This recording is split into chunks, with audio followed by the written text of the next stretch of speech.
Signal free సిటీగా హైదరాబాద్‌ను తీర్చిదిద్దేందుకు మాస్టర్ ప్లాన్ అయితే సిద్ధం చేస్తూ ఉన్నారు. సో, హైదరాబాద్, తెలంగాణ ప్రజలకు శుభవార్త.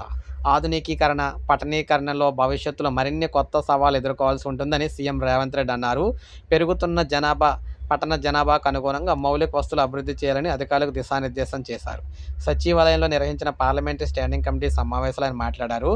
సో, ముఖ్యంగా ఇందులో చూసుకున్నట్లు ఏంటంటే సిగ్నల్ ఫ్రీ సిటీగా ఇప్పుడు మనకి ఎక్కడికక్కడ సిగ్నల్స్ అయితే ఉంటున్నాయి కదా, ట్రాఫిక్ సిగ్నల్స్.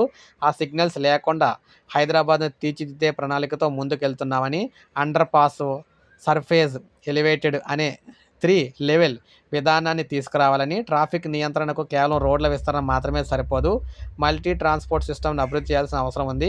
పార్కింగ్ ఇబ్బందులు అధిగమించేందుకు మల్టీ లెవెల్ పార్కింగ్ ఏర్పాటు చేస్తున్నాం.